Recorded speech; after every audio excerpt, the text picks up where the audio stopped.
Good morning and welcome to the Eclectic Radical. As always, I'm Chris Richards, the Eclectic Radical.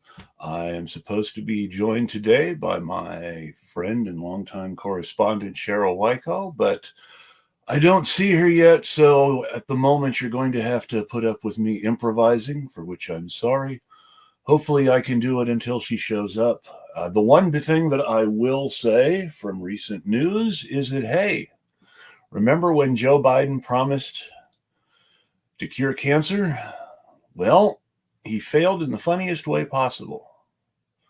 Um, Jokes aside, I understand why people feel the need to express sympathy for him and his family and his friends in his time of affliction.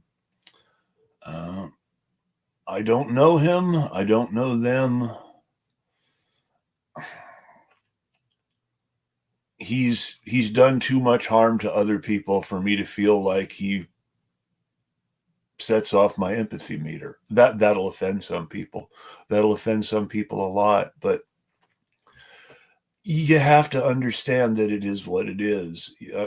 Joe Biden has a myth around him as a tremendously empathetic man, and I still have no idea where that myth comes from. The only time I've ever heard him talk about empathy and what empathy he feels and for whom is when he said he felt no empathy whatsoever for millennials because he didn't think they had it as rough as he did. Now, remember, we're talking about a guy who was able to go to state college without really paying for it and whose well-off father was able to give him a Corvette for his 18th birthday. We're not talking about a guy who's had a hard life in a material sense. Yes, what happened to his family after he was first elected to the Senate was very, very tragic, and that made a lot of people feel empathy for him. But I think he's been sucking in that empathy like a vampire ever since and not really giving much back. And the idea that Joe Biden is somehow a font of empathy, therefore, eludes me. I'm sorry if that does offend viewers, but it's the truth. He hasn't been someone who's cared about young Americans or people in Haiti or Palestinians or quite a long list of people whom he's felt it just fine to bomb or support others in bombing in a career based of trying to look more macho and muscular than Republicans. One thing I can never say enough is how Joe Biden got into the Senate and who he ran against and what the ultimate results of his election were. In 1972, Joe Biden was a liberal county supervisor. Liberal city councilman in Delaware,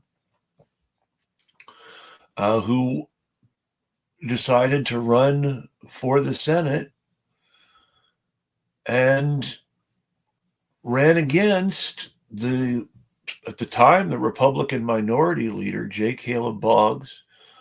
He was one of the senators from Delaware, of course. He was a co-sponsor of the 64 and 68 Civil Rights Acts. He was a liberal who voted for the Great Society when many Democrats didn't. He's someone who was actively in favor of the most aggressive reforms of the time. Whether we think those reforms went far enough or not, the point is that he was significantly progressive by the standards of the day. And Joe Biden ran against him as sort of a focus for suburban white anger against the Civil Rights Bill. And ultimately, as a senator, co-sponsored the Biden-Eagleton Amendment, which ended school desegregation as we know it. The desegregation of public schools had been based on busing. mandatory busing, whether kids' parents wanted them to be bused or not. And Joe Biden and Tom Eagleton, they stuck an amendment on every bill they could until it passed to kill mandatory busing and to make busing voluntary only, which meant desegregating schools was up to the white parents. So that's why schools are still segregated to this day, despite the fact that that's officially illegal on the books. The separate schools aren't very equal either, and that's because of how they fund schools through local property taxes and how they force schools without heavy property tax resources to be dependent on the federal government, and how even before Trump tried to destroy the Department of Education, the federal government money was based on test scores and graduation numbers and not any sort of is our kids learning sort of criteria, to steal a phrase from George W. Bush. So Joe Biden has done a lot of harm. He's one of the Democrats who's been most active in undoing the liberal agreements between Americans and their politicians. And it looks like Sheryl is with us now, so I will add her. Good morning.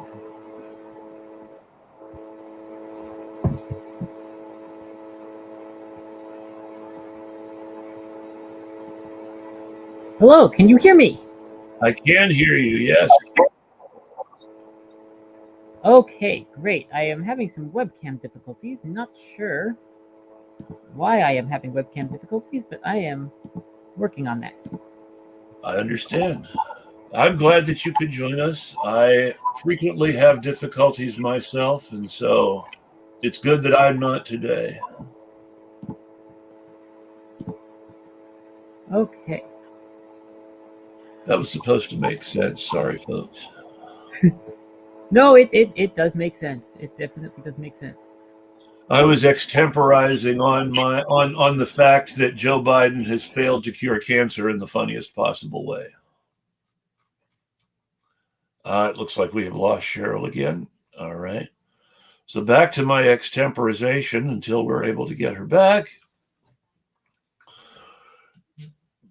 Joe Biden's contributions to American life have been more negative than positive.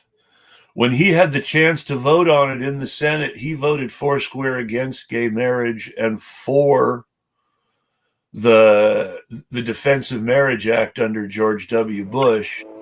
So I'm a little skeptical sometimes about we have him to thank for Barack Obama changing his position on gay marriage.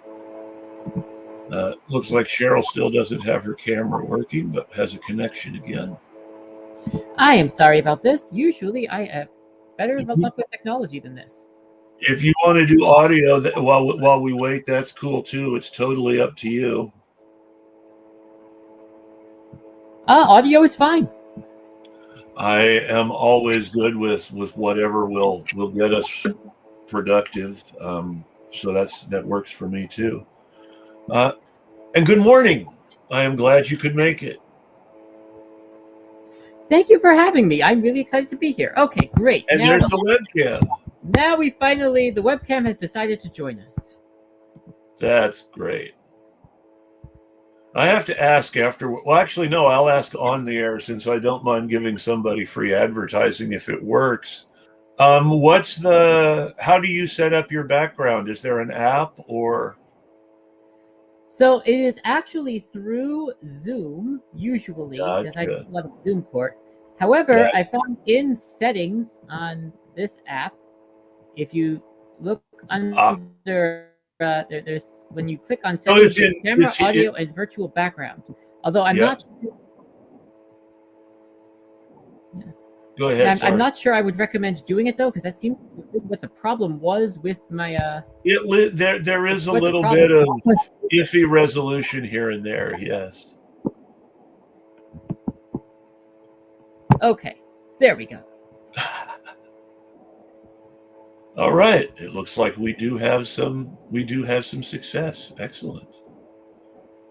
So tell everybody a little bit about yourself. I know about you, but everybody watching may not, since it's been a while. So my name is Sheryl Weikal. I am on Threads and Blue Sky, the leftist lawyer. I run a name your own price, pay whatever you can law practice in Illinois for people who cannot otherwise afford lawyers. Illinois is one of 42 states that charges for and means tests the public defender. Yes, in the United States, your right to an attorney in a criminal case is not necessarily free, which is something that a lot of people do not know. Since Gideon versus Wainwright, the case that established your right to an attorney, the Supreme Court has narrowed that a number of times. One of the things that you are allowed to do as a state is charge for and means test the public defender. So if you work full-time or own your own home, you do not often qualify for a public defender.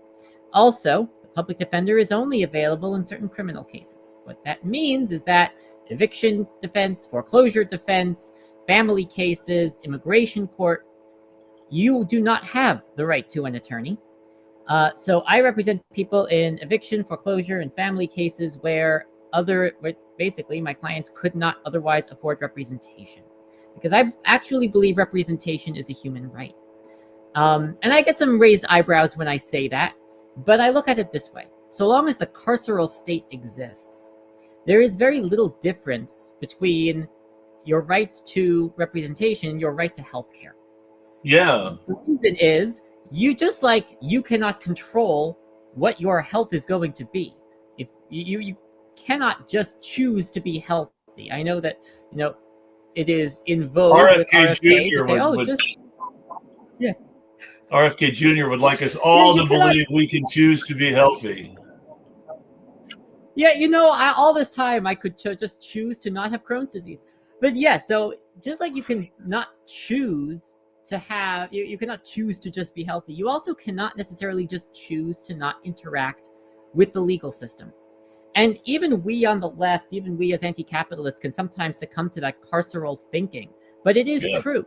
Innocent people are arrested all the time. And if you have an eviction that's filed against you, that's basically just the only thing you've done wrong is usually either you're poor or you're in a protected class. So interacting with the legal system is not something that anyone wakes up one day and says, what would be fun if I had to get sued? So, I often joke with my wife, no one ever calls me because they're having a great day. So I genuinely do believe that representation is a human right. And until we have universal right to counsel in the United States, my job, at least in Illinois, is going to be to go to all 102 counties and provide representation to people who need it. I'm also openly trans. I wrote a memoir that is coming out on June 3rd about my experience growing up first as a trans kid in a conservative homeschooling family, going through conversion therapy. It obviously did not work because conversion therapy doesn't work. And then eventually becoming a lawyer and suing the state of Illinois for the right to be a lawyer. So that's my story in a nutshell. And it's true. Conversion therapy doesn't work. Even Michelle Bachmann's husband divorced her eventually. It does. Conversion therapy is essentially just torture. That's a dated joke. That's such a dated joke now. It occurs to me the youth doesn't even know who Michelle Bachmann is anymore. Yeah, I remember her. I remember her. Unfortunately, I wish I didn't. But for young people, she was. Oh, go ahead. I always remember her whenever the topic of conversion therapy comes up, though, because her husband very aggressively touted himself as the example of the success of conversion therapy. Yes. She was basically Marjorie Taylor Greene before Marjorie Taylor Greene was. So pretty much. Yeah. Yes. But yes, so that's me in a nutshell. I go all over the state 40,000 miles a year and a Scion IQ.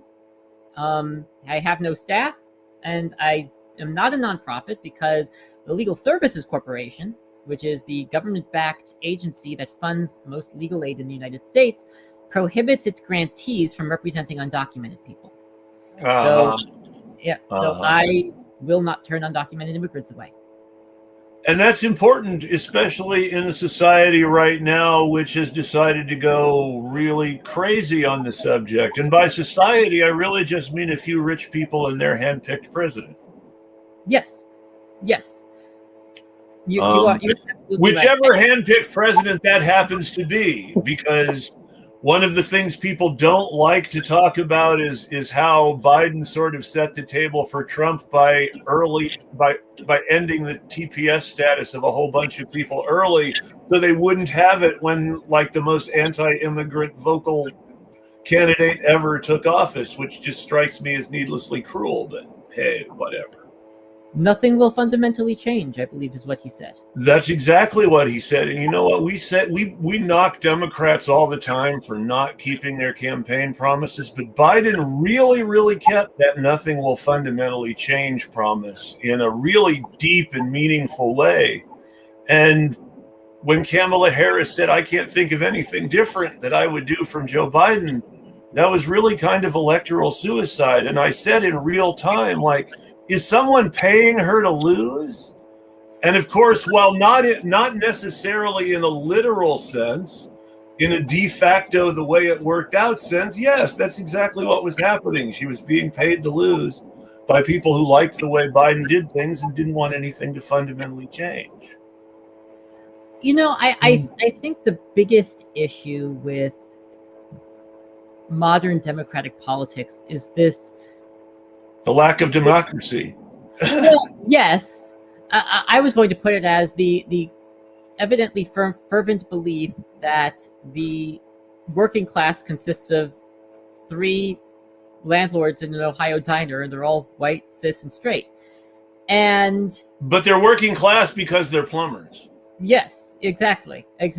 You would be amazed how often I hear from landlords that I am the reason they're going to vote for Trump, but they used to be bleeding heart liberals. So it is very interesting watching how conditional a lot of solidarity can be. It's sad. It is really sad more than anything else. And between COVID and queer rights, it's really, really just horrible seeing how people have just given up on so many positions without even trying to fight for it. Forget not dying on that hill. People aren't even fighting for hills. No, you are absolutely right, and it's one of the reasons that I say I really don't vote shame. I did not vote for Harris in the last election. As I tell everybody in safe blue states like Illinois and my own state of Oregon, you know, your individual, unless something really weird happens this year, your individual vote really doesn't matter. Yeah, it doesn't. And I understand why, especially marginalized people, will vote for a Democrat in a competitive race or a competitive state.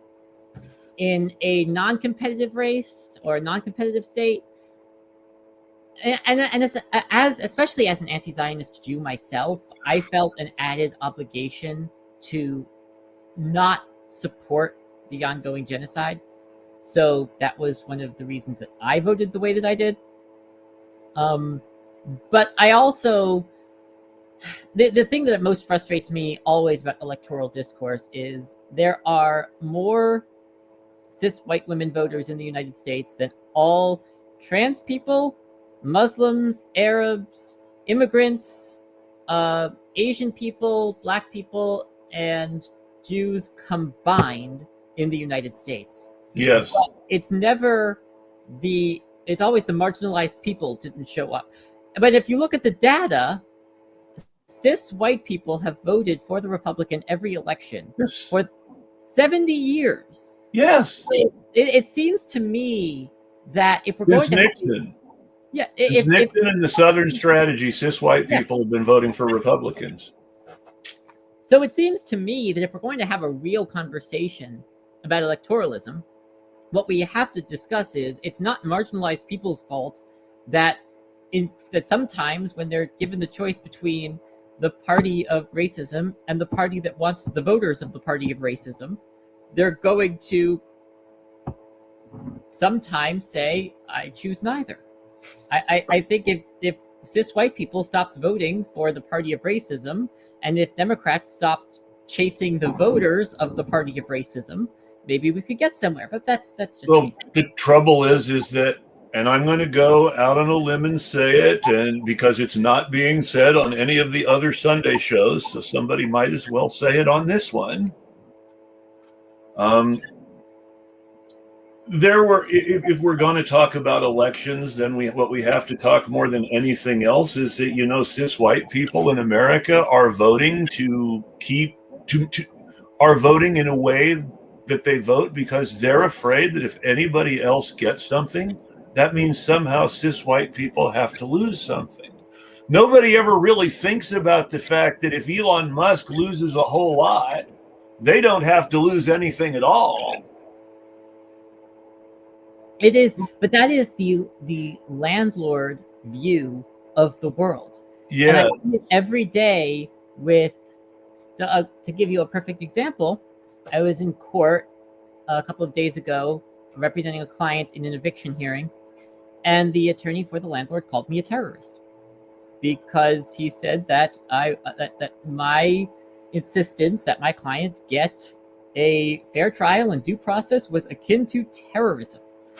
On the record, in open court. And let's start something right off the bat, because I've had this argument with people who are otherwise think they're very class conscious. The fundamental question of class is your relationship to wealth generating property. A landlord owns property that generates wealth and is by definition a member of the owner class. In our modern iteration of capitalism, we can almost break down the class structure to landlord, boss, everybody else. No, that's very true, but it's deeper than that, and the history shows it's deeper than that. Yes. So there is a racialized element of landlording in the United States. Yes, there is. Necessarily, that is designed to keep landlords as white as possible. I'll give you a great example. If you actually look back at the case law of evictions over the past 200 years, what you find is that until the Civil War in the antebellum period, what typically happened at common law was that your security deposit was in the form of the crops that you grew on the land that you were renting, or in the form of a lien against your wages. Yes. If you were renting a place in the city. Rent was due at the end of the month because the service, specifically the right to stay there, had not yet been rendered. Exactly. Then in 1866, states started passing, Oregon was actually one of the first, started passing statutes that shifted the security deposit and rent to the beginning of the month. Yes. The year was not a coincidence because the thinking was, if we move the rent and security to the beginning of the month, then newly freed enslaved people would not be able to rent. It was, in essence, a way to keep certain people out of housing. And that's why, to this day, many eviction statutes still have bans on counterclaims. And it's also why, strangely enough, if you look at the disparity in redemption period, it so clearly mimics what you were talking about. So a redemption period is the amount of time you have to become current before you are put out of your house by law.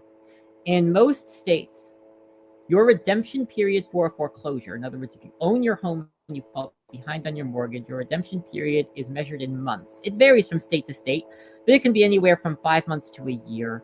And it usually begins to accrue in a judicial foreclosure state from the date of the filing of the foreclosure complaint. In an eviction with a landlord, the redemption period is measured in days, and it ends when the case is filed in most states.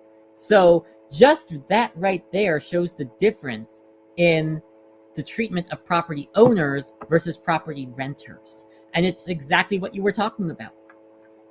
And it's no coincidence that racist legislation started in Oregon in the 1960s, because despite not being part of the geographical Deep South, Oregon was founded as a whites-only state. Its first senator was from the Deep South and left office to serve with the Confederates during the Civil War, and then came back to Oregon after the Civil War like nothing happened. In the 1950s, the largest black neighborhood in Portland was flooded and never rebuilt. And everyone who survived the flood was basically relocated elsewhere because nobody was rebuilding their neighborhood. Oh, that's very true of Illinois, too. We have the most sundown towns anywhere in the country. It's not a coincidence that Nazis chose Skokie to march. Oregon was very specifically intended to be a sundown state from the very beginning. And you're right. That's exactly why Nazis chose to try to take over the Pacific Northwest in the 1990s. It is unfortunate how many states that consider ourselves progressive are willing to completely whitewash the deep classist and racialized histories. The deep irony of Oregon's reputation as a quote-unquote liberal or progressive state is that the most progressive governor of Oregon, Tom McCall, the guy who's responsible for Oregon's communist beaches, where nobody can fence off any beach at all beaches have to be public access for everybody. Nobody can charge for a private beach in Oregon. He was a Republican. A civil rights era Republican from before the Nixon era. And it's the civil rights era Republican from the pre-Nixon era who gives Oregon its communist beaches, which exist to this day. And yes, I use the term communist beaches very specifically because the law literally says that Oregon's beaches are the property of everybody who lives in Oregon and everybody who pays money to visit Oregon. So it literally is communism. It's owned by the people in common. And I just think that's so funny. That's the sort of thing that gives Oregon its progressive reputation. But that's the 1960s, so that's 60 years ago now, more. Yeah, I think anyone in either party who proposed something like that today would be run out of town on a rail.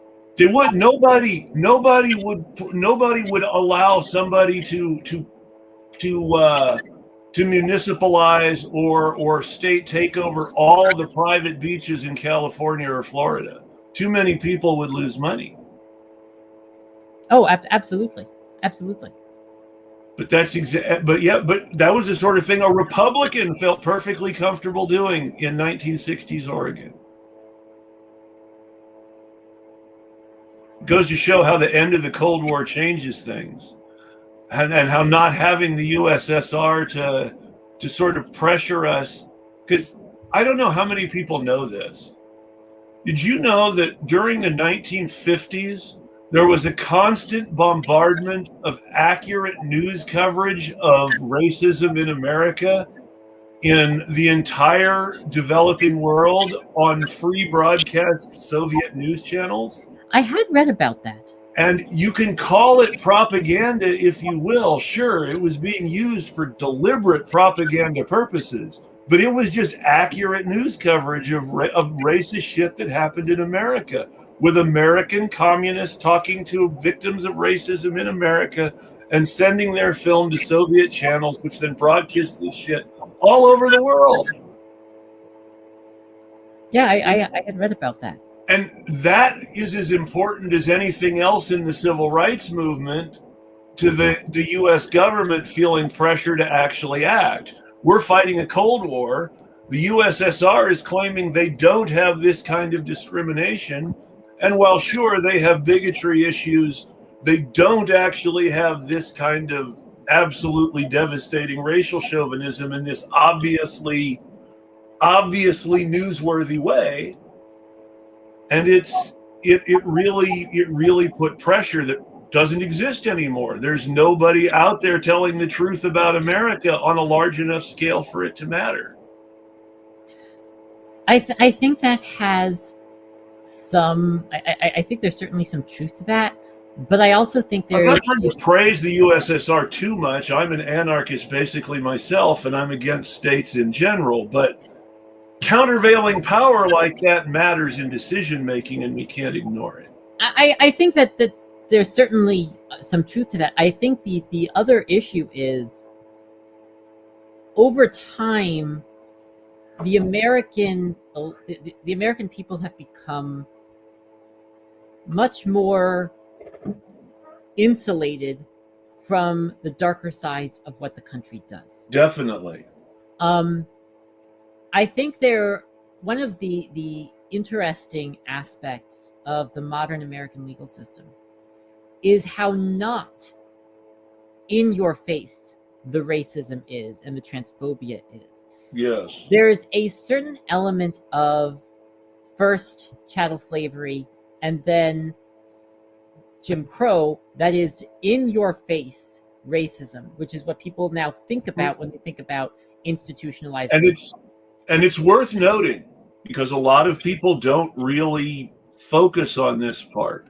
It's worth noting that the colonization of Africa with Black Americans was not, they freed slaves and sent them to Africa. No, the people who went to Liberia were essentially, though many of them, to be fair, were volunteers, it was still essentially a deportation of free Black Americans from the North to Africa. And we don't talk about that. That was one of Lincoln's ideas for Lincoln. Yes, Lincoln thought sending more people to Liberia would be a great solution, possibly after the Civil War. But I think one of the problems we have is that there is this idea that because we don't have the idea of in-your-face institutional racism anymore, that the problem is behind us. And it's something that's trumpeted by the right wing a lot. But it's what disturbs me is how. But it is pretty in your face. It is in your face, but I know what you mean, though. Atlanta is the perfect example where where Cop City was pushed through first by Keisha Lance Bottoms and then Andre Dickens, both of whom were Black Democrats who claimed to be progressive. It's more that the number of people who are completely that we make a concerted effort to hide the racist origins of policies now. Yes, we do. Not just as racist, but we make instead of saying this is for the purpose of racism, yay, it's yes, we're doing this for racism, but we're not going to tell anyone about that. So what I mean by that is Matthew Desmond wrote a fantastic book called Evicted about the racist impacts of evictions in the United States. So, and there have been studies that show this almost incestuous relationship between the for-profit prison industry and the landlord lobby. The connection there between landlords and for-profit prisons. Why? Because one of the leading indicators of if someone is going to end up incarcerated was this person evicted? And there's actually a direct correlation between someone having their mother evicted and ending up being arrested. So in order to arrange a constant flow of bodies for the American carceral state, which remains one of the most racist institutions on the face of this planet, we have to keep housing segregated and particularly odious for racialized people. Yes, and particularly expensive for everybody, because we know that if it's expensive for everybody, it's going to hurt racialized people disproportionately. And that's why the Trump administration is going out of its way to eliminate disparate impact litigation. Yeah. And a lot of people I've spoken to have no idea about any of that and think, oh, it's just, this is also, by the way, the landlord lobby is the source for all the propaganda we're seeing from liberal think tanks on the topic of abundance right now. Mm-hmm. You are correct. So disparate impact is the legal theory that it is the effect of a policy that matters more than the stated intent. That it is possible to have a facially neutral policy, but if the impact is disproportionately negative on one group, then that policy is still unlawful. Yes. So a great example of that is credit scores. Yes. Credit scores, people act like they are something that has always been here. They're not. They were created in 1989, and until relatively recently, race was a direct input into credit scores. Yeah. And it wasn't neither my parents nor their grandparents had to have a credit score to buy their houses. Credit scores are entirely a modern invention. Yes. And they are heavily classist and racialized. And credit scores, and I will never believe this is a coincidence, credit scores came around just a little while after the financialization of the state university system and the denial of public college to more people.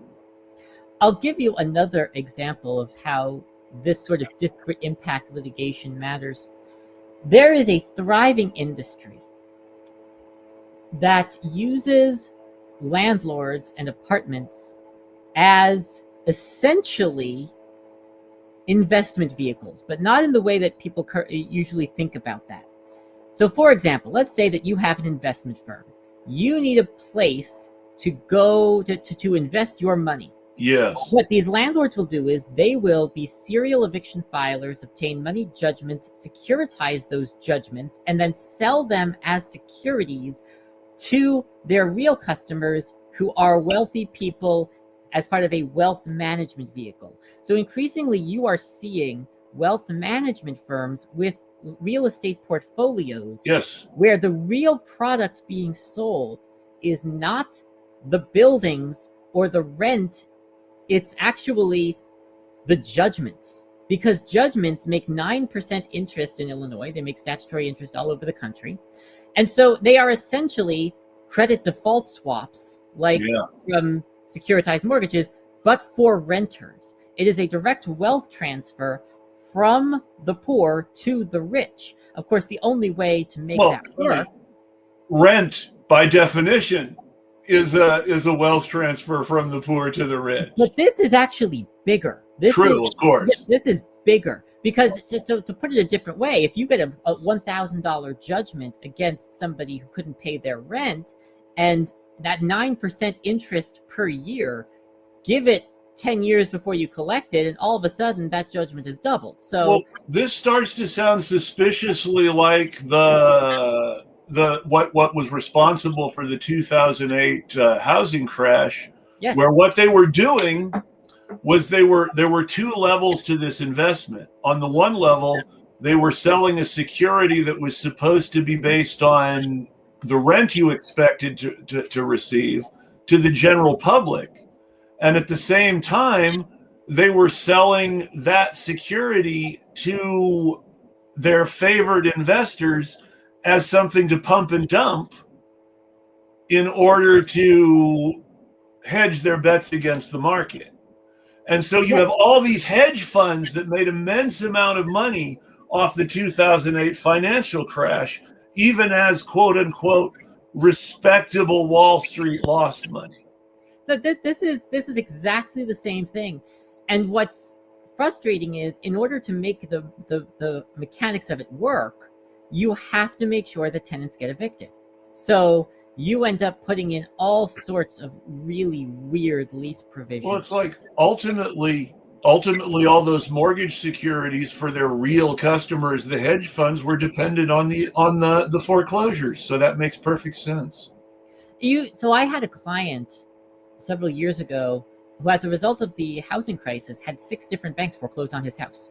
None of them knew which one actually owned the mortgage, so they all foreclosed just to cover their bets. I had a case where a very large bank, one of the 5 largest in the country, lost track of which of their subsidiaries owned which mortgage as a result of securitization.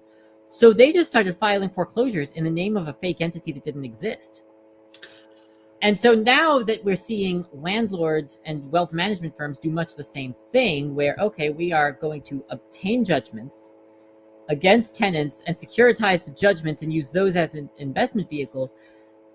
One of the things that they do is they particularly target immigrants in those schemes. The idea being immigrants are less likely to show up to court, because, especially right now, because they don't want to be arrested. It is really odious. It is something that sprang up a lot during the first Trump administration. The Biden administration did almost nothing about it. And now it's becoming almost an epidemic in some areas here. So it's very interesting because you can actually predict the way that the scams of the future, for lack of a better term, by watching what landlords do. There was during the first Trump administration, there was a bank that put into all of its multi-unit properties a prohibition on tenants organizing. And you think, okay, why would the bank care about this? Well, here's why. So there was tenants get evicted less, I'm guessing. Well, so the banks want. So banks get paid on mortgages multiple times, right? Yeah. So there's this idea that a bank only gets paid on a mortgage when you make their monthly payments. Every bank has insurance on every mortgage they make. They're getting paid regardless. And oftentimes they can get paid multiple times on a defaulted mortgage and only once on a loan that is actually made. So one of the things that a bank will do is, if they believe that tenants are going to default, or tenants are going to unionize rather, and negotiate in good faith with the landlord and result in a lower rental rate, that could potentially mean less profit for them. So what do? They put in a prohibition on tenant organizing, and then if the landlord actually negotiates with the tenants, the bank forecloses on the landlord. And that's actually something that I have seen with my enemies. And they have the perfect excuse in the end. We're a fiduciary. We have to do what's in the best interest of our real clients. Correct. So there was a fairly large landlord, tenants organized. The landlord was willing to agree to their demands, and then the bank sent them a foreclosure notice saying, you will raise their rents or we will take the property away. So it's always very interesting seeing the different layers that are at play, because sometimes it is just landlords being awful people. And for those who didn't know, your student loans are securitized the same way, with people collecting money on their investment if your student loan goes into collections, because it's the collections payments which if you actually start making them, are this horrible never-ending thing that can end up garnishing your wages. They make so much more money on the collections than on the actual paying off of student loans that forgiveness of student debt would be an economic catastrophe for Wall Street. No, that is absolutely true. The entire economy is set up to basically incentivize wealth transfers from the poor to the rich. And the larger the wealth transfer, the more profitable it is. And when you look at, and again, and I just want to say that it's particularly egregious because these are ways to get extra rent out of situations which are already rent-seeking scams, which exist just to transfer wealth from the poor to the rich in the first place. If you go back to the origins of landlordism, feudalism, The people who lived on the landlord's land were his wealth because it was their labor that produced his riches, and he gave them back just a part of it. The one of the best examples of this is mobile home parks. Yes. Because you are forced to purchase a home that is the theory is it's mobile, so you rent the land and own the trailer. Yes. In practice, 99% of these trailers can never be moved. No, if you move them, they lose something like 50% of their value just for being moved, even if they can be moved. Correct. That is absolutely correct. And what many parks do when they sell the home is they make sure it cannot be moved. So now you are stuck paying rent on a depreciating asset that you ostensibly own. And then when eventually the trailer gets past the point of no return, you are required to pay for its disposal because you own it, even though you have been paying rent to live in it the entire time. And it's amazing how many parks take direct advantage of that because they essentially have a captive population. For those people who think there are good billionaires, Berkshire Hathaway is really big invested into mobile home parks. I have seen so many mobile home park abuses. I don't even know where to begin. I have seen mobile home parks with water that was tainted, and the response was essentially, if you don't like it, you can move your trailer, knowing full well there was no way that was going to happen. Yeah. There was, and the beauty of the scam for the owner is because none of the trailers can be moved. And because they're depreciating assets, like you said, and so it's a trap where someone needs to keep paying rent for the land in order to continue to own something that is theoretically theirs forever. And the best part is because they quote unquote own the trailer, they're responsible for the maintenance on the trailer, which means that the landlord can fine the tenant for the tenant not making repairs to a home that the tenant is renting because they still have to pay for the land. Yes. So I tell all of my clients to stay away from mobile homes if they can. This is why you see the slumlord lobbies. I refuse to call them YIMBYs. They're the slumlord lobby. This is why you see people pushing so specifically for condominiums so often, because the condominium is once again a setup whereby which you theoretically own your home, and because you and the other residents theoretically own your home in common and are in common responsible for the upkeep, the homeowners association there becomes a scam whereby the real owners of the condominium, the developer / manager, is essentially seeking rent on a massive scale for, again, homes that people are supposed to own securely forever. So Illinois is one of a handful of states that has a particularly insidious condo law. We call it Section 65-15. But essentially, it is corporate welfare. And here's what it does. When an investor owns a certain percentage of the units in a building, they can force everyone else to sell at the price of their choosing, at the price of the buyer's choosing. I want to emphasize that. So let's say that you buy a condo for $100,000, which is pretty much what a condo goes for, even in a not so great area these days. When we were looking at condos here in Oregon, just for full disclosure, because we were thinking maybe we'll be able to afford something that way.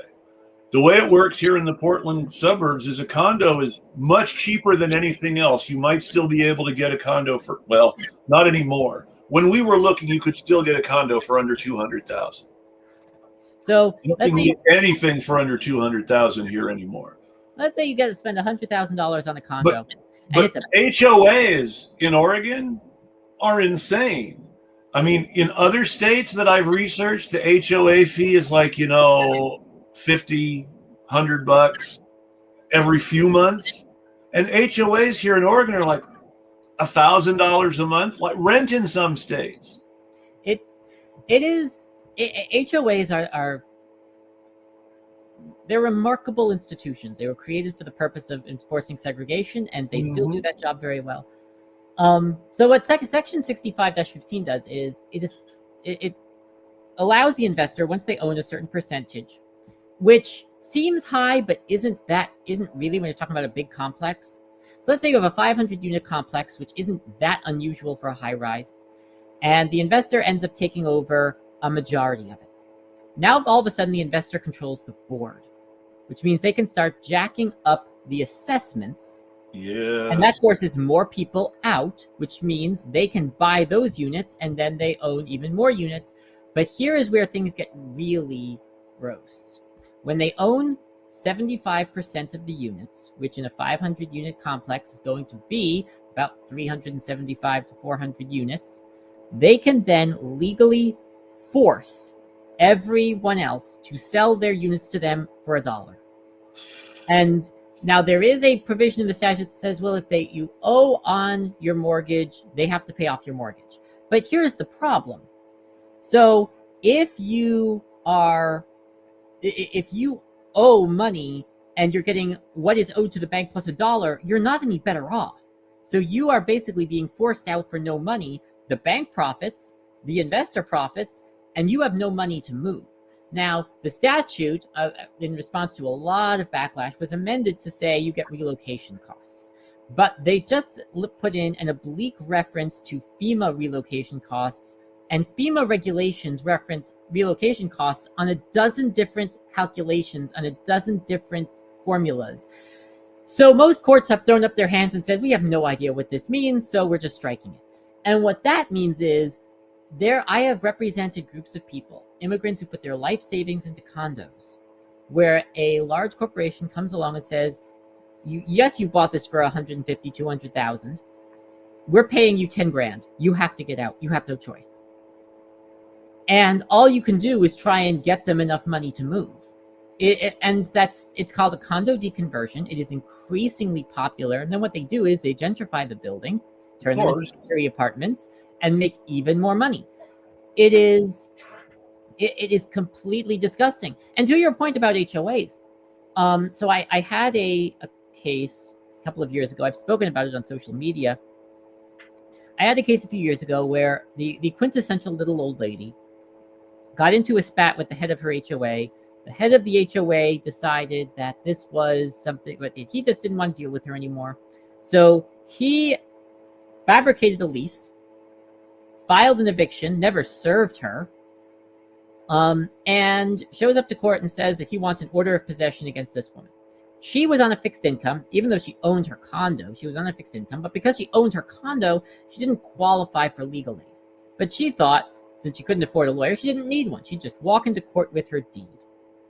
But the average eviction trial without a lawyer in the United States lasts about 2.5 minutes because they're high volume calls, and the judges don't really care, unfortunately.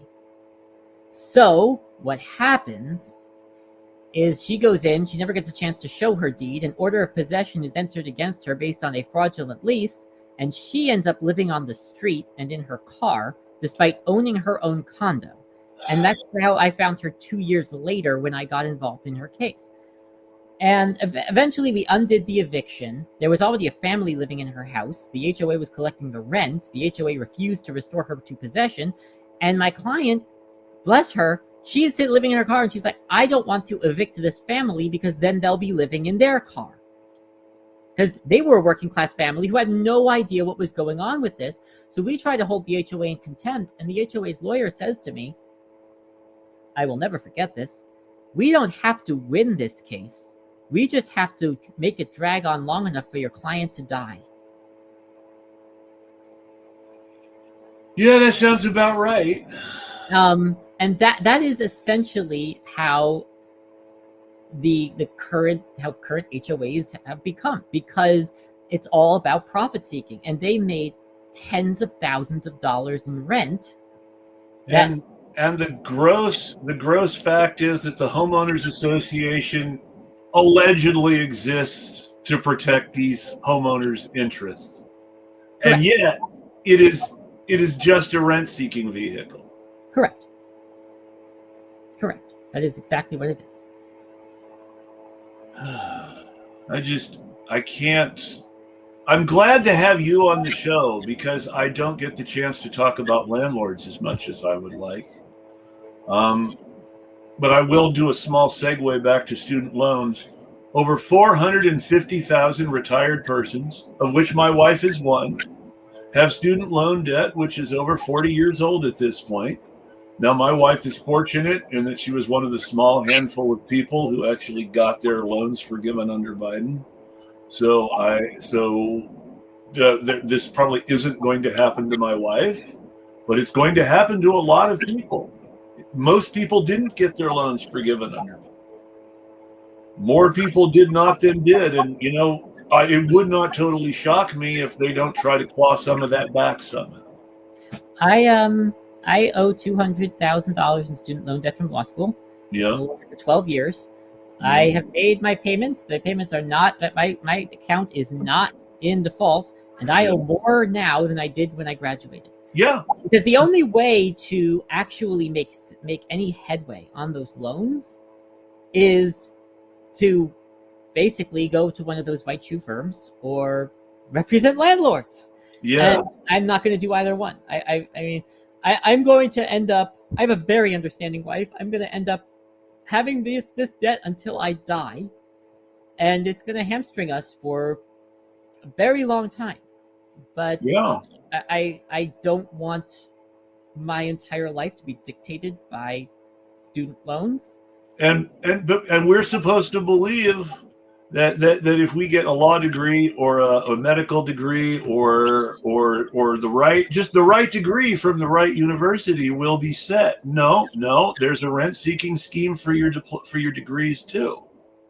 It's actually amazing because it's designed that way on purpose. Yeah. People are going to graduate. They're going to want to do the responsible thing and pay off their loans. Well, the only way you can do that is if you go to big law, where you'll make a lot of money and work ridiculous hours for terrible causes. Yes. Or where you'll be valued solely for your ability to produce billable hours for partners who may never know your name. Correct. That is absolutely correct. So and most of those causes aren't going to be all that. And here's the thing: you're going to be representing the people who got the guy who beat Chevron over poisoning Ecuador confined to house arrest. Correct.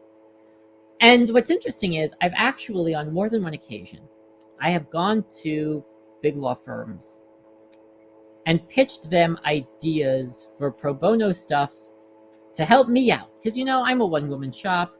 I have some cases where I love to be able to, take some of the, and it's not even to downplay my own work. It's just, there's only so much you can do as a one-woman shop going to every county in a big state like Illinois.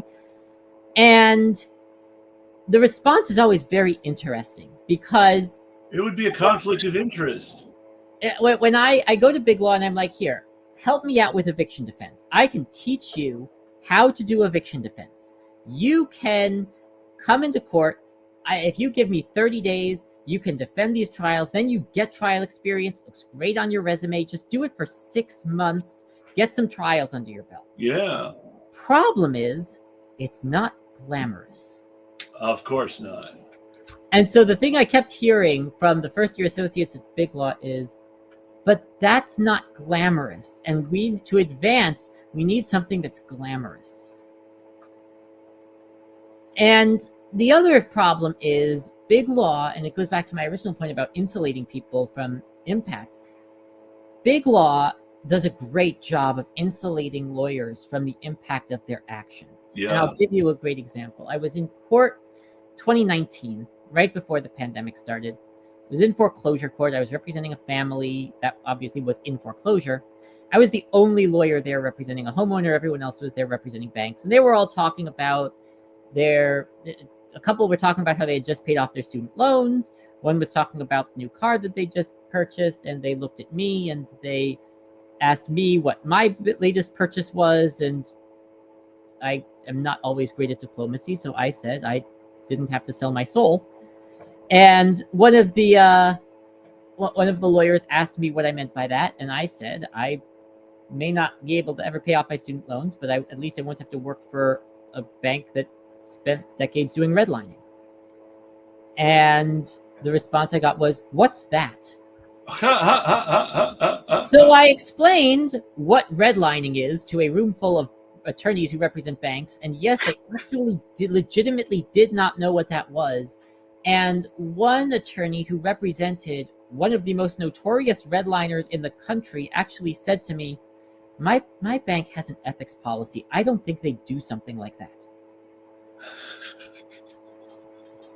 So because it's topical, he was dragged out of a congressional hearing for making noise. One of the co-founders of Ben & Jerry's has learned since the sale of Ben & Jerry's to Unilever just what ethics policies are worth, and have sued their own former company because Unilever did things like fire the ethics commission because it wasn't cost effective, and throw out all of Ben & Jerry's old ethics rules and do things that the owners of the company had always been against. And yeah, that's exactly right.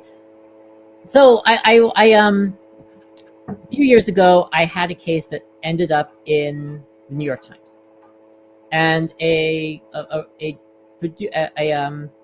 journalist for the New York Times called me and asked me for a comment, and wanted to know some background on the legal issues involved. And I explained about this particular statute at issue going back to Jim Crow, and the response, I swear to God, was, "What's Jim Crow?" Oh my gosh. And this was somebody who worked for the New York Times. And I think that's part of the problem. We have done a really great job of insulating people, not only from the history of what this country has done and continues to do, but making people think that this kind of stuff could never happen here. Now, this was my reaction too. Oh my God. But you think about it a moment, and I agree, it takes the absolute cake, absolutely. But if you think about it a moment, remember that all of these attacks on critical race theory in public schools are happening because the parents went to private schools that didn't teach anything about Jim Crow except maybe as a positive good. You are absolutely right. And you have to remember, too, that in Texas and Florida, those are the two examples that come to mind, you have voucher systems that are set up so that church-run Christian charter schools are getting public school money from Florida and Texas that the actual public schools in Florida and Texas are not getting from the state and have to make do on property taxes.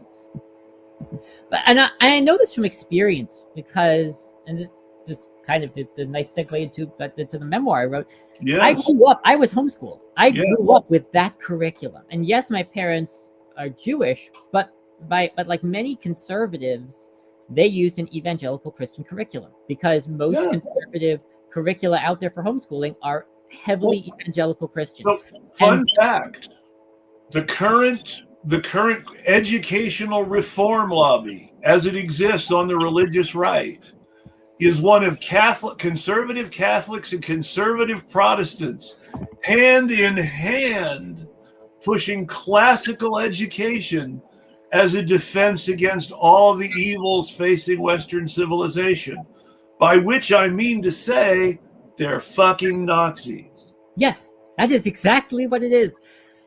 It was not until I was in college that I learned about things like the Tulsa race riots, the MOVE bombing in Philadelphia. Yes. My mother was a firm believer that the Civil War was fought over states' rights. It was, and that is how I grew up. But what states' rights? What states' rights was the South defending specifically? Yes. And so but my mother was also, not terribly shocking, a virulent racist. And she was that kind of person who believed, okay, if I just pull my kids out of public school, they'll never be exposed to critical race theory. Of course, they called it something else then. Yes.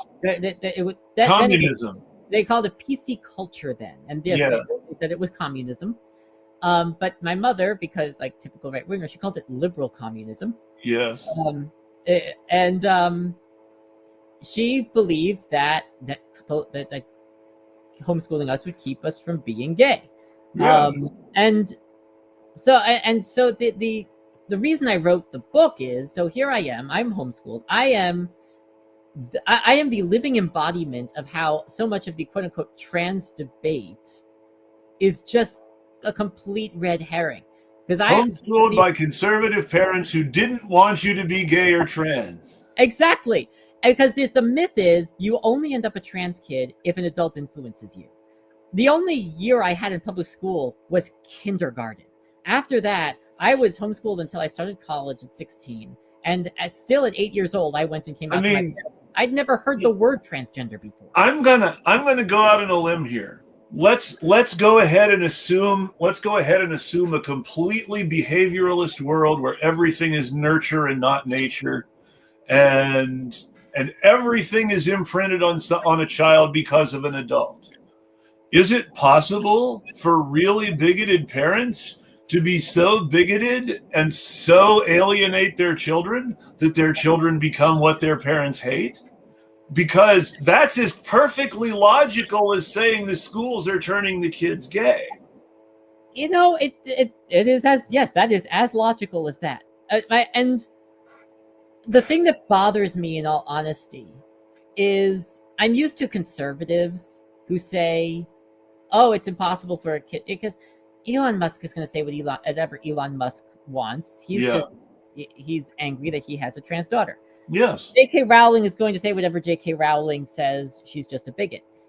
What bothers me is the number of people who consider themselves progressives or leftists who are now thinking of transness in the same terms. And it's been normalized to think about it this way because Hillary Clinton has been pushing compromising with the right on anti-queer bigotry since she was running for president in 2016. Gavin Newsom just did a podcast where he's like, yes, trans rights have gone too far, and agreeing that there's no such thing as a trans kid. I know for a fact that there is because I was one. This whole thing about sports, this is one of my favorite personal soapboxes because I used to write about women's boxing. I love women's sports. I had the pleasure of talking to a fighter and her manager. I researched it. It never ended up happening. It may have just been talk, or they may have really wanted to and were prevented by law. But I talked to a fighter and her manager who were very serious at the time that she was going to fight a man before she retired. And they may still have that intention. She hasn't retired yet. She's at the end of her career, but she hasn't retired yet. So they may still have that intention. I can't speak for them anymore. But I used to talk to women athletes all the time, and none of them were fragile transphobes who were in any way scared of fighting a man. I was talking to women boxers who said they wanted to be punched in the face by men and punch men in the face. The whole thing about sports is just it's a foot in the door. The figure skating. Figure skating is the best example. The history of figure skating and how women's figure skating came to be is a perfect example of how men center themselves. There was a woman named Madge Syers who had the misfortune of being the best figure skater in the UK, but being a woman. Her husband was her predecessor as the best figure skater in the UK. In one of the great stories, the year after they banned women from the World Championships, the UK held a co-ed championship anyway. And she beat her husband in the British national championships. He took the silver medal and she took the gold. But what's hilarious is in the one world championship she was allowed to participate in, she competed against Ulrich Salchow. Now, I don't know if people know anything about figure skating, but when they talk about double Salchows and triple Salchows, and it's the jump. She skated against the man they named the fucking jump after and still took a silver medal, which means she beat everybody else but the man they named the fucking jump after. And then the man they named the fucking jump after publicly gave her his gold medal, saying she was the best skater in the competition in a way that embarrassed the piss out of the judges. The judges then said among themselves, this is no good. If a woman wins, we're going to be accused of sleeping with her. And if a woman loses, we're going to be accused of being bigots. We need to ban women for our own good. And the judges banned women for their own good. Here's how I know it has nothing to do with sports. Because I kept getting told until I sued Illinois that me being a lawyer was unfair to quote unquote biological women who wanted to be lawyers. Yes. And there's just no world where that makes any sense to me. Because Have you ever watched the movie I Shot Andy Warhol? I haven't, no. So it is a true story. The person who actually shot Andy Warhol in real life was a very politically sophisticated anarchist who wrote a book called the Scum Manifesto. Scum standing for the Society for Cutting Up Men. And who wrote a very sophisticated look at what society might look like without men, and with the courage of her convictions, advocated killing the men. Now, I'm not saying I agree 100% with her philosophy, because, hey, I'm a man and I don't want to get killed. But she had the consistency to say, women should kill men because men are oppressing women. But if you watch the movie I Shot Andy Warhol, they make the villain a trans woman played by cis male actor Stephen Dorff, who is mean to the protagonist in a misogynistic way, and the trans woman becomes responsible for the feminist shooting Andy Warhol, when in a way that juvenilizes a feminist who wrote a book about killing men and then had the courage to follow through on her convictions. I hate when, because that's all Hollywood has to do, knows how to do. They make us men in dresses. I've never been a man. I know I am a trans woman, but I have never been a man. And it's really important to note, they didn't find a trans woman to play a trans woman. They didn't even try to make a cis woman look like a trans woman in some hideous trans face sort of way. They just put a cis man in a dress. Because that's what they think of us as. Yes. That's what they think. And the truth of the matter is, 99% of people, despite all of this, we can always tell, 99% of people are really bad. No, but the worst people, they just beat up a 19-year-old girl, a butch lesbian with short hair. A man beat her up, no less, for being in the wrong bathroom. So the crowd that thinks that trans people are instantly recognizable as such. Oh, and there are people who are already commenting on that, blaming trans people, saying this never would have happened if not for trans people, as if no one ever beat up a butch dyke for being a butch dyke before. There's the truth of the matter is, I don't care who you are, you can't really tell. Yeah, it's true. Most people don't know what genitalia a person has from looking at them, which is a good thing, which is none of anyone's business. And they admit it themselves, and also show how misogynistic they are when they talk about inspecting people's genitalia. So you admit you can't tell just by looking. So I had a judge actually demand to inspect my genitalia, Yes. because I've had judges say that they needed that it was evidence of whether or not I was perpetrating a fraud upon the court. It's something I wrote about in the book, because it's weird, because when I became a lawyer, I somewhat naively thought that the transphobia aspect of my life would at least not infiltrate that area. But it was kind of a shock just how openly hateful so many people were. The judge who just misgendered me from the bench in open court and said, when I corrected him, "I'm wearing the robes."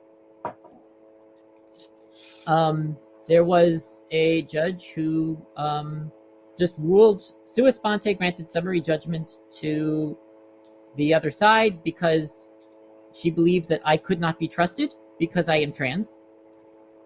And then I think the worst part was when an arbitration panel concluded that since I am trans, I am not mentally competent to be a lawyer. Therefore, in their mind, I'm not one. And because I'm not mentally competent to be a lawyer, my client was unrepresented. Therefore, we did not participate in the arbitration in good faith. And so they're ruling summarily for the other side. Which, of course, that sort of thing is exactly why the forced private arbitration system exists, so they can do things like that. But in this one, so Cook County, which is the county that Chicago is in, is the largest unified court system in the world. Yeah. It is. It's interesting because it's the best analogy I can give is you know how Hartsfield is the busiest airport in the world. Yeah. The Cook County Circuit Court is the Hartsfield of courts. And there's a reason for that. Because most people think it would be New York or LA, but it's Chicago for a couple of reasons. Number one, it's the 7th Circuit. The 2nd Circuit and the 9th, which is New York and California, they have reputations for a certain, the reputations aren't entirely earned, but they have reputations for a certain ideological bent. The 7th Circuit has a reputation for being basically straight down the middle. And I've been to Chicago. I know what the term Chicagoland actually refers to. And I know that the suburbs that make up Chicagoland, despite Chicago only being the number 3 city in population-wise, I know the Chicagoland suburbs make Chicago as a whole the biggest metroplex in the U.S. The suburbs are more populous than the Los Angeles suburbs, which are set up the same way, but don't just one city after another rolling into each other. Yes, and that's exactly true. And the reason it basically lets you judge shop in a way that you can't necessarily in New York or LA. Yeah. And so you end up with some interesting cases in Chicago that you don't get elsewhere. And so to kind of weed some of that out, Chicago set up a mandatory arbitration system where a lot of cases of certain types must go through arbitration before trial. And if you want to reject the arbitration award, you have to pay a pretty significant fee. Yes. So when an arbitration panel saying, we don't think you count as a person, that's the kind of thing that stays with you. Yes. And what was so surprising was that this was not, it's one thing when you get this kind of stuff downstate, because like most quote unquote blue states, Illinois has, the city, which is considered the liberal area, and then the because land doesn't vote, you have the more sparsely populated rural areas that are all red. But what was interesting was just how evenly split it was. I was expecting to have more problems downstate. I had a lot of problems from self-described liberals. I bet. It was easily half of it. And the more I pushed back, the more I was told how ungrateful I was. and it became a very real problem. Teachers union had a problem like that with progressive mayor Lori Lightfoot, so I'm kind of seeing what you mean. Yeah, I actually, the same day when I sued the state, the same day that Kwame Raoul issued a proclamation on Trans Day of Remembrance, one of his attorneys was sending me correspondence about my case against the state, referring to me with male pronouns. And so it was almost a jarring dichotomy. It was a jarring dichotomy. Not because I expected better from establishment politicians, because I didn't. I'm not that naive. But because there's, saying one thing and doing another, and then there's being ridiculously open about it, if that makes sense. We honor trans rights in the abstract. We honor trans rights when we don't know. We honor trans rights when it doesn't require anything of us. Yeah, that's the best way to put it. And that's liberalism in a nutshell. We respect everybody's rights as long as we feel like no one is depriving us of our privileges. Correct. Yes, that's exactly what it was. That is exactly what it was. If they were perfectly happy to be allies as long as I wasn't asking anything of them. But as soon as I was saying it's she, her, then it was a problem. And the pushback that I got, it wasn't until the January 1st of last year that the state finally took dead names of trans attorneys off of their website. Until January 1st of last year, Illinois, the quote-unquote California of the Midwest, dead named every trans attorney on their website. Remember what you just said about Gavin Newsom. The California of the Midwest is not as complimentary as most people would pretend. One of my favorite non-scandals, it should have been a scandal, but it wasn't. One of my favorite non-scandals of COVID policy is that Gavin Newsom gave an exception to Hollywood as a mandatory industry that accepted movie sets from COVID regulations that were closing down businesses in the same neighborhood that studios were shooting movies. And so you had, this is one reason why celebrities kept getting sick, because the governor of California let their bosses discriminate against them compared to other industries. So talk about COVID restrictions. I was, obviously the carceral state does not stop just because of a little thing like a pandemic. So I was still going to court. Yeah. The initial plan for court with the pandemic was the judge and the prosecutor or landlord lawyer get to be remote. Yeah. The clerk, defense attorney, and defendant must be in person. Of course.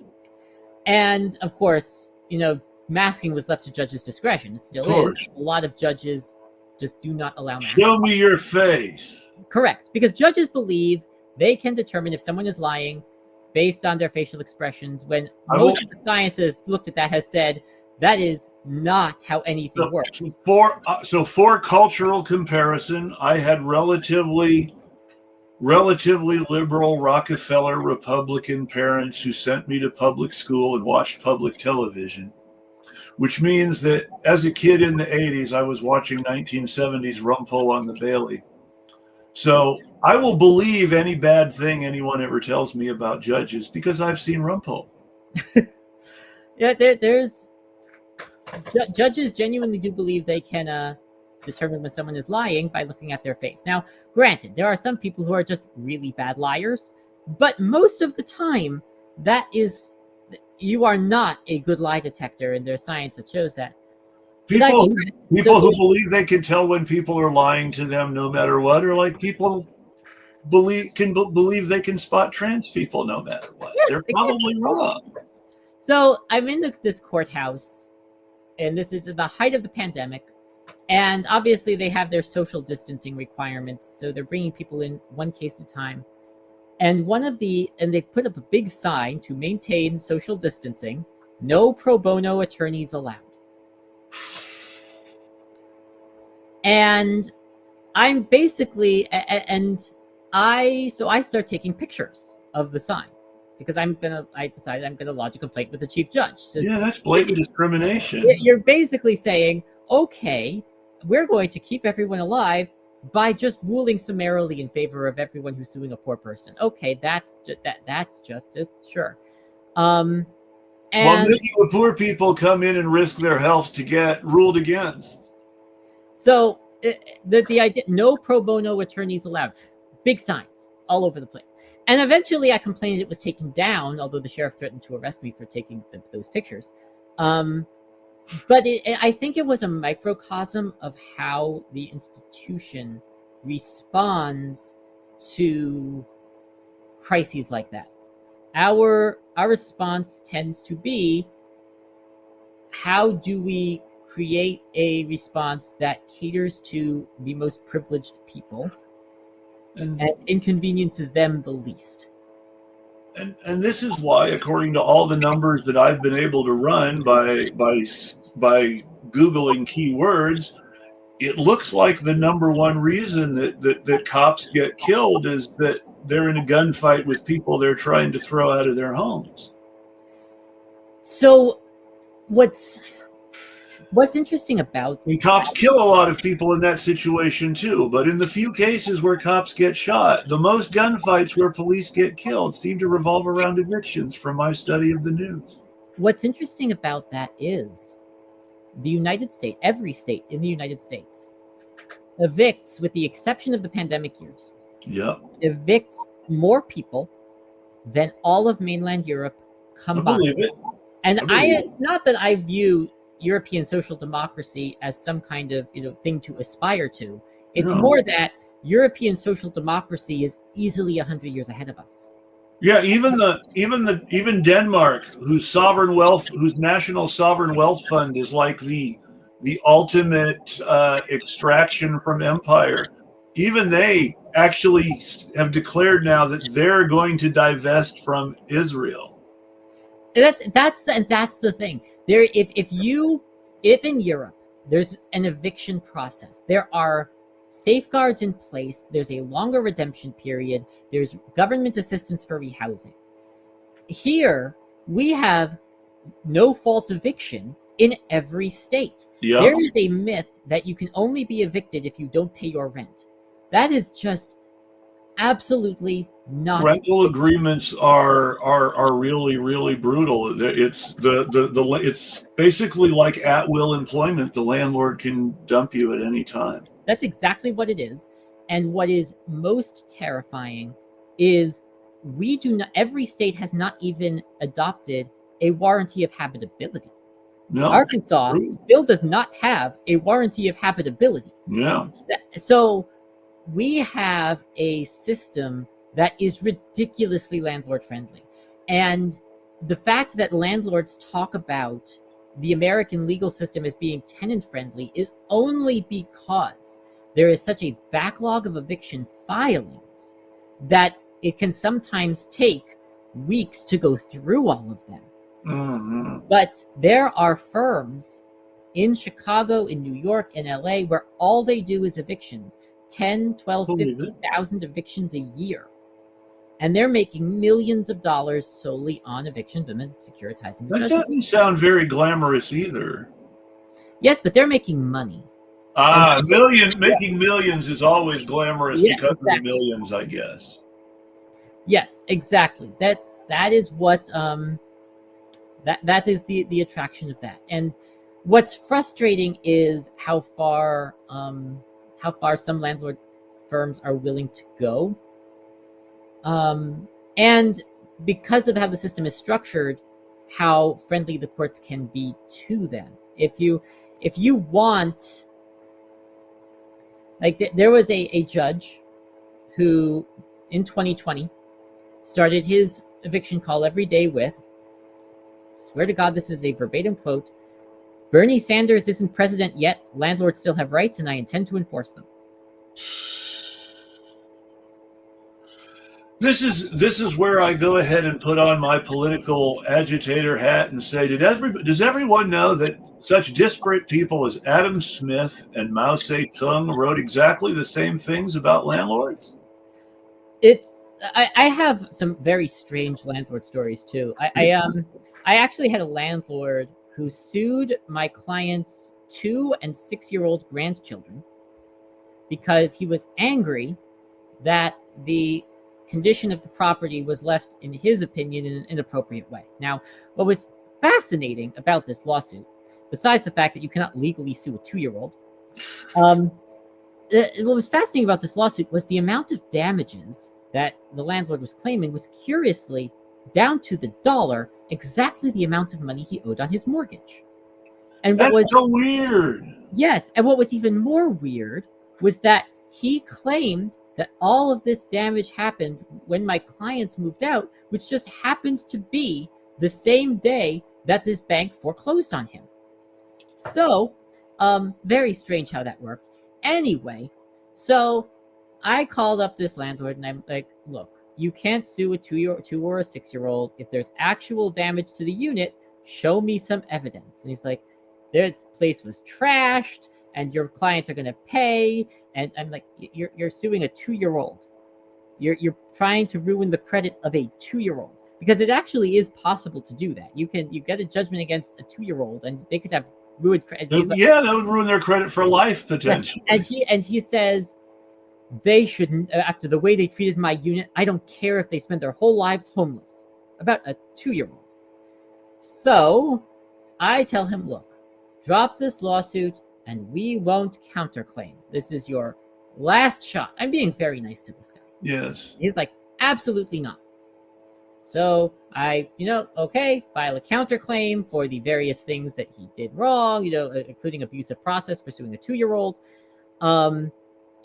Motion to dismiss based on the law that says that you cannot sue a 2-year-old.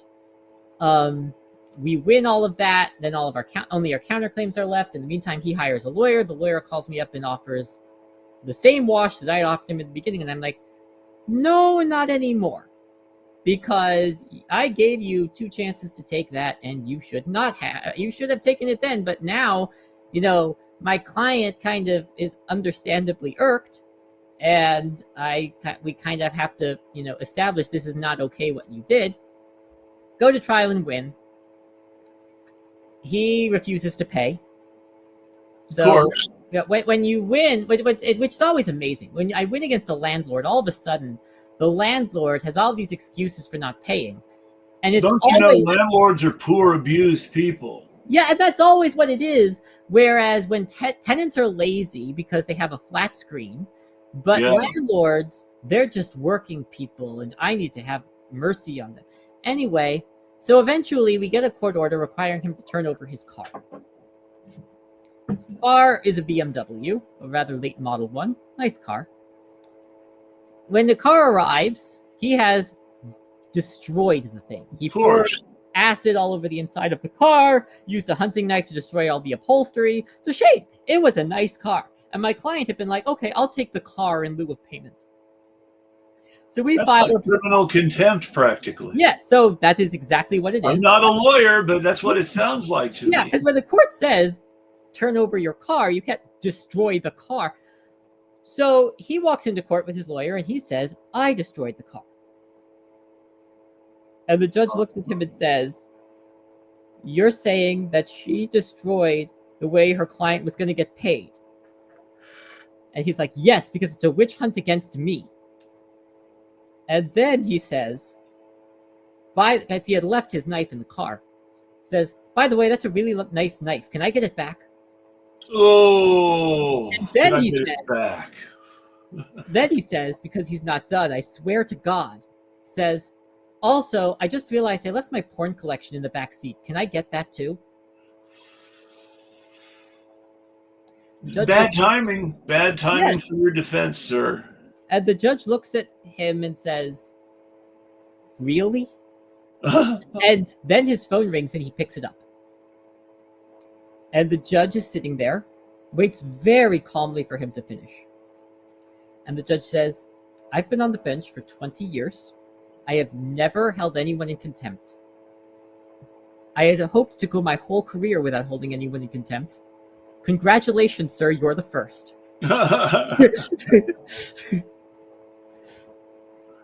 Well, no, but they definitely deserved it in that case. I don't usually root for judges, but sometimes you've got to root for karma, even if you don't root for the judges. I'm an abolitionist. I want to get rid of the system, and one of the reasons that I say my work is harm reduction and that harm reduction work shouldn't be valorized is that I have to use the system that exists. Yeah. And so that has meant on occasion, petitions for rule, minimus writs, incarcerating people. If a landlord is going to violate a court order to turn on the heat, I have exactly one option, and that's. I've said all the time, the one question that I really have about abolition that even though I support abolition always makes me sort of hesitant to call myself an abolitionist is, okay, but can we really just integrate cops back into normal society like that? I tend to view, and I am no expert in this. Because it's like, it seems like we might need prison just for the cops who don't want to give up their cop jobs. Mariam Kaba, who is much more brilliant on this than I will be, has written just some fantastic stuff about this. I don't pretend to be an expert, but I look at abolition this way. It is a process. Of course. It's not something where tomorrow we're just going to wake up and there will be no prisons. And I think that's kind of what people hear abolition and they think of. The reason that I think abolition is necessary is because I do not personally believe that the United States, as it exists, can have any kind of prison system without built-in racism and classism. I don't think it's possible. You cannot have a system of equal justice under the law in a country whose foundational law was written by not only landlords, but landlords who owned people. Yes, that is exactly correct. And I think that at the end of the day, the purpose of a system is what it does. There is 4% of the world's population, 22% of the world's prisoners. There's only, at a certain point, you look at the data, and the rejoinder I get most often is, okay, what do we do with the rapists? I get the concern. Especially, look at my book. I get the concern, believe me. Problem is, for every 1,000 sexual assaults in the United States, there are 11 convictions. Yeah. We don't do anything with rapists now. Well, this brings us back to the meme. Is it true that 40% of cops beat their spouses? No, it's not true. 40% of cops admit to beating their spouses on their own without being asked. Correct. Yeah,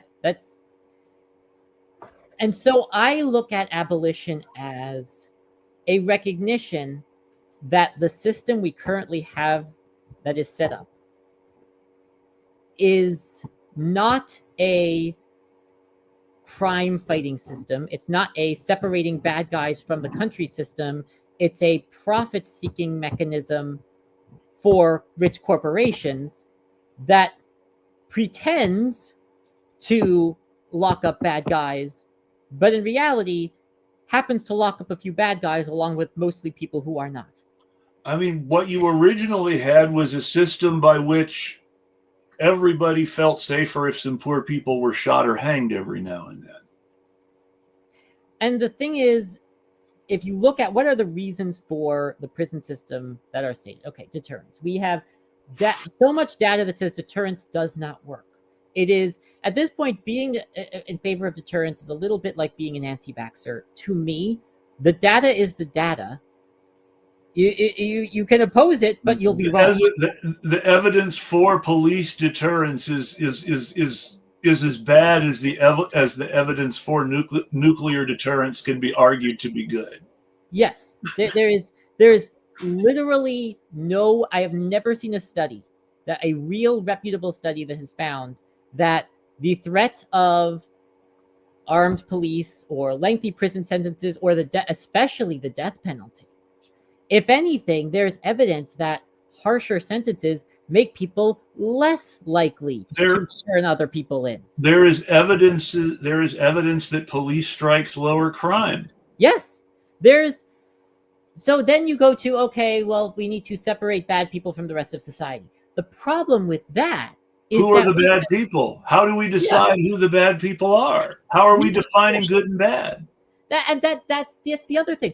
So if you look at, say, the Nordic prison model, and I am again, I'm not saying social democracy is something to aspire to. However, you have lower recidivism rates and better rehabilitation rates in Nordic open prisons than in any incarceration facility anywhere in the United States. Their system, there are all sorts of legitimate criticisms that people in Sweden have against the Swedish mental health system and the Swedish prison system, but the Swedish mental health system and the Swedish prison system are still 100% superior to the US mental health system. And so the data that I have seen is basically there is no one who is truly separated from society in a way that rehabilitates them in an American prison facility. Okay, so then you get to the rehabilitation aspect of it, and that's just a laugh. And every system that can be argued to have successfully rehabilitated people has somehow done so by managing their reintroduction into society. Yes. So I have never seen any data that the American prison system makes anyone meaningfully safer. I have seen data that it makes people feel safer. In my opinion, in the United States, on the rare occasions it happens, real rehabilitation happens at the parole or probation phase because someone really doesn't want to go to prison, and they have like a 1 in 1 trillion luck in getting a parole or probation officer who isn't just trying to send them back to prison for any reason they can. And that's all rehabilitation is, dumb luck. I think rehabilitation is a lot of luck, but I also think Brian Stevenson is right when he says that nobody should be judged based on the worst moment of their lives. And in his experience, and as I've done more criminal defense, I agree with him. A lot of times, the people who we say are rehabilitated by prison or incarceration were quote unquote rehabilitated before they ever went in. They regret what they did, and what they need is assistance to turn their lives around, not time in a cage. There's the irony, of course, is that there is sociological research to suggest that the most violent criminals are the most peaceful prisoners, and the most violent people in prison became violent in prison. Yes, that's correct. And it just boggles my mind that when you look at these numbers, how anyone could pretend that anyone could really realistically have more than a crapshoot chance at rehabilitation in the U.S. system. The entire system is designed for profit. That's all it is. I've been to jails where people, no one there has ever been convicted of anything. They're all just there awaiting trial. And what they're doing to rehabilitate people who have never been convicted of anything is making them make stuff for Amazon. They're packing Amazon packages. And Illinois, please correct me if I'm wrong, but I've studied this because I really was interested in writing crime fiction at one point. Correct me if I'm wrong, Illinois is a no private bail bond state. We eliminated cash bail a couple of times. Yes, it's even a no cash bail state. And we were the first state to do it. And that was fantastic. It was a huge step in the right direction. But there have been a few too many judges who just refused to follow the law. Yeah. There was one judge whose response was, okay, well, since there's no more cash bail, I'm remanding everyone. Well, and that's one of the things is when you just eliminate cash bail and leave it up to judges to make determinations about whether people are safe to release or not, then you get judges who decide nobody's safe to release. Now, to be fair, there are more free people now than there were before, which is always good thing. And if I supported the measure then, of course, I still support it now. But I think the biggest problem has been in judges who are playing fast and loose with the rules.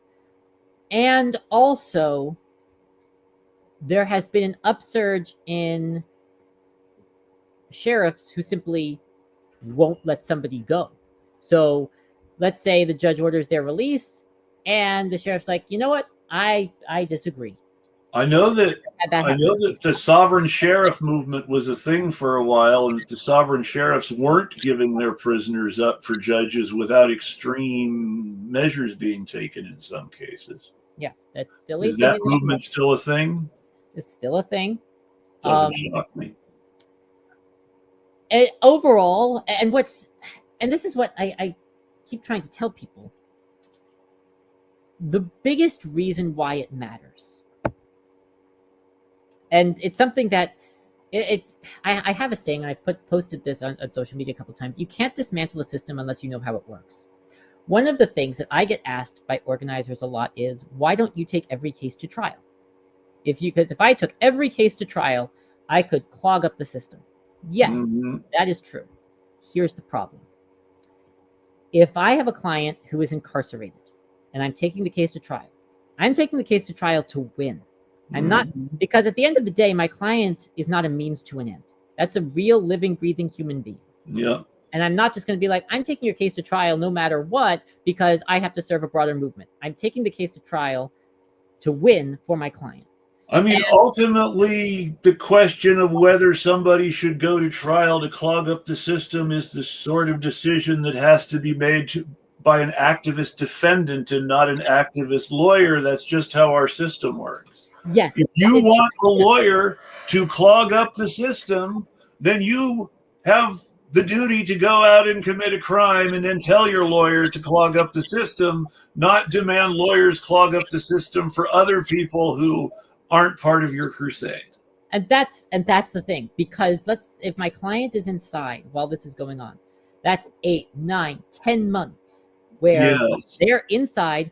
And if it's everybody needs a 2-income household right now, and much power to celebrities who get jailed, but there's a big difference between a real person getting jailed and James Cromwell getting locked up for a weekend. Yep. Who's going to pay the rent? Who's going to pay for the groceries? Who's going to take the kids to school?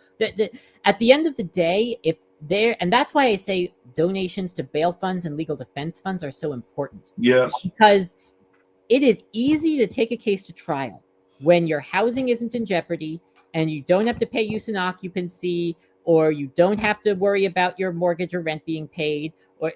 Then I absolutely could take every case to trial. Bail funds, legal funds, mutual aid, community defense, or in the words of Warren Zevon, lawyers, guns, and money. Yep. And the thing that is frustrating is, if a client says, yeah, I didn't do it, but you can get me out for time served and I can go back to work today, or we can go to trial and it'll take 6 months, they're going to get out for time served, and I can't blame them.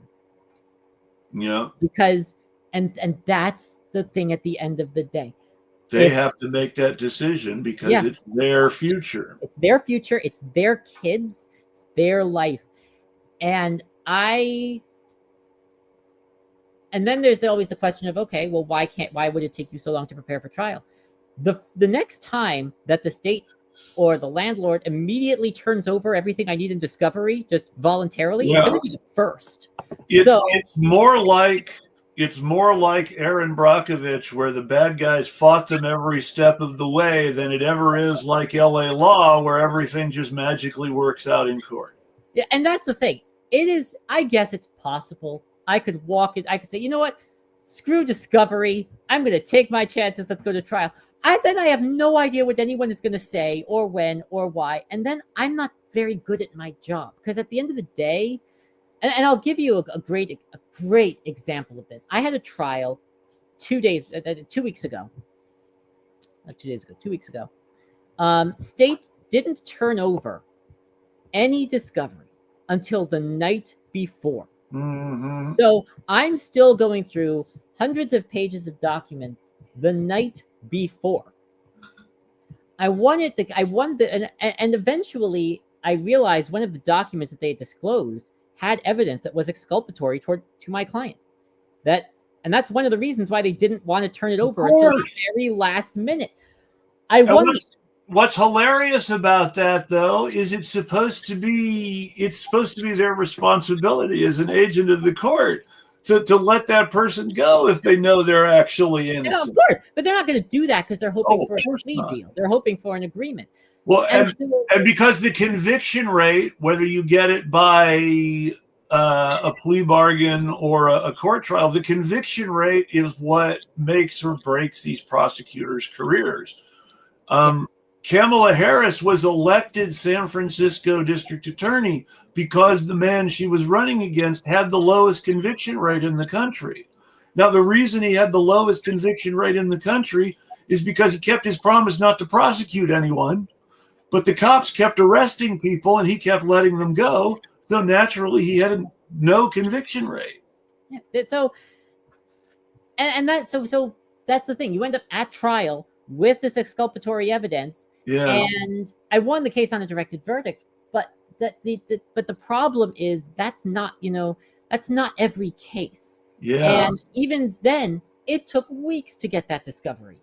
Yeah. And so I was faced with this choice. I can exclude the evidence, at which point I'm keeping out stuff that helps my client, or I can let it in, but then we have to do the trial. So it is unfortunately the system is set up to incentivize plea deals. That's why Ketanji Brown Jackson wrote, "We have a system of pleas, not a system of trials." Yeah. So if we're going to do a true movement of take every case to trial, which I'm not opposed to on principle, what we need to do is be able to say to the people who are actually going through it, your family will not be harmed if you do this. You are going to, your rent will be paid, your mortgage will be paid. If it's an eviction case, your use and occupancy will be paid. You need to be able to take care of people who are then willing to do that on the condition that they are taken care of. Yes, exactly. But without that, I can't, in good conscience, go to a client and say, I recommend you turn down this deal that lets you get back to your life tomorrow. And again, the reason you're here in the first place is because my entire understanding of legal issues comes from aforementioned courtroom dramas that I'm somewhat derisive of. But my whole understanding is that it's designed that way because there's an assumption among the people in the system that most people who are accused of crimes are guilty of something, and most poor people need to pay up. You'd be amazed how many people assume that everyone who is arrested is guilty. And there's actually been a few law journal articles on this that find that about 2/3 of eligible jurors believe that a person is guilty or they would not have been arrested. And propaganda has done a bang-up job of that. Law and Order is one of the worst offenders. I've watched. Now, what's interesting, and yes, Law and Order is a horrible offender, but what's interesting is how some of the so-called propaganda actually works to undermine the cops. Because there's a certain formula to every true crime documentary. And it's always cops suspect the wrong person, cops suspect another wrong person, and usually at least one of those wrong people is arrested. Cops give up, ask the public for help, and then find themselves investigating every stupid lead ever for no good purpose at all. And finally, someone stumbles over something accidentally that ends up being relevant. And it's like, at best, this is dumb luck. At worst, you committed a crime to get that evidence and don't want to tell us. But there's also the way that defense attorneys are treated. They are uniformly treated as basically as scumbags. Even the public defenders are treated as rich scumbags. Well, you look at on LA Law. You look at that on Law and Order, and all the defense lawyers on Law and Order are these unethical, money-hungry scumbags who are clearly wealthy. Yeah, and in league with their clients. And it's amazing because I have seen people arrested for the stupidest things. And I have people who ask me, well, how can you represent someone like that? Well, first of all, they didn't do it. But second, everyone deserves a defense in a system where the presumption of innocence is often in name only. Like the number of people who are incarcerated pending trial in this country is larger than the prison populations of many entire countries. People don't realize how many, at one point, 84% of the inmates at Rikers had never been convicted of a crime. And people are dying there. Well, it's a jail, not a prison. That's the difference. People in jail are awaiting trial or sentencing. So if they're awaiting sentencing, they've committed a crime, but their punishment hasn't been decided upon yet. And so they're not being punished yet. And if they're awaiting trial, they're not guilty of anything. So why are you punishing them? I had a case where a client, a trans Muslim woman, was arrested for obstructing a police officer. Mm-hmm. And the obstructive act that she did was to slap the officer's hand when he groped her. Mm-hmm. And the position of the state's attorney was she should have let him do whatever to her and then complained afterwards. So when the prosecutor says shut up and let the cop grope you, that's the system, that system has a problem with it fundamentally. Yes. And that's oftentimes I had a client arrested for filming a police extraction. And when you start talking about cops in the courts, then you start thinking of then you start seeing the answer to all these legal solutions to everything. It's like you can't solve this problem by arresting people because the cops are going to sympathize more with the people they're arresting than with their victims. Very first jury trial I ever did. I was representing somebody who the cops had been surreptitiously observing for some period of time. Very first trial I ever did. Wasn't even a lawyer yet. So here I am. I'm practicing as a third-year law student under supervision.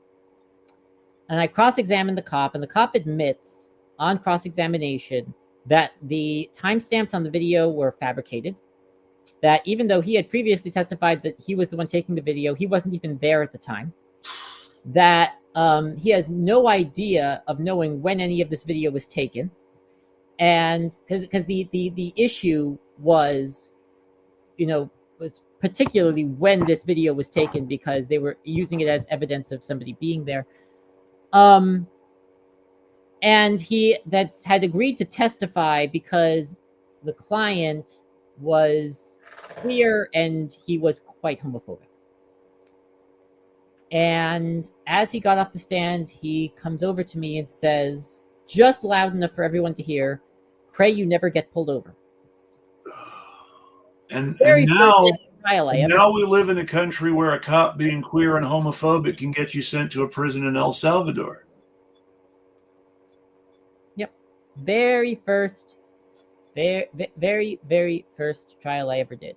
And that was when I first realized just how different the system is from how it appears on television. Mm-hmm. And even the most pro-defense lawyer shows about defense lawyers have a tendency to either glamorize defense lawyers or be realistic about their clients in a way that, I mean, I'm amazed HBO was able to do Perry Mason, and even then the Perry Mason that HBO did was watered down in its attitude towards class and crime and the cops. compared to the actual Perry Mason that originally went on TV. If you look at those first few seasons of Raymond Burr doing Perry Mason, it looks like a communist show practically. You know what the most realistic show I have ever seen on this is? And it still only goes part of the way. Yeah. But of all things, the first season of Daredevil Born Again. Oh yeah, Daredevil. That was. Well, there's a scene where Matt Murdock is talking with a client who is incarcerated for some popcorn.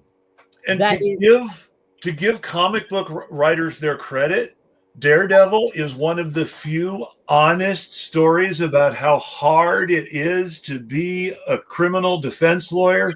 It's so hard for him to represent working class people in New York City that he has to be a superhero to help them. It is that show. I mean, that there was a moment there where I was like, okay, thank you.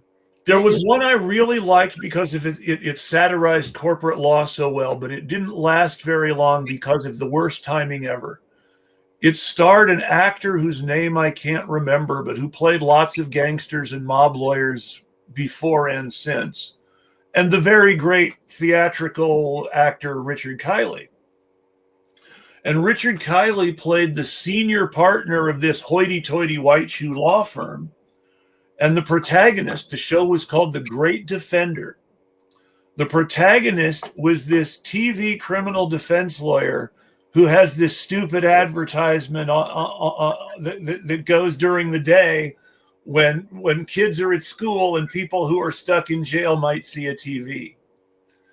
And this guy gets sued by the senior partner of this hoity-toity corporate law firm over a traffic accident, and completely reduces the kid to a mess in court and walks away without having to pay anything, and the kid's insurance having to cover both their damages.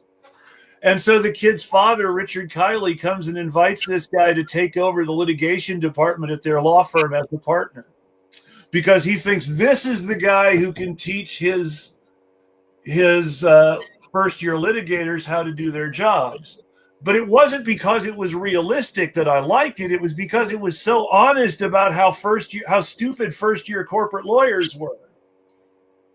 A lot of that is because law school, they don't teach you how to try a case. Of course.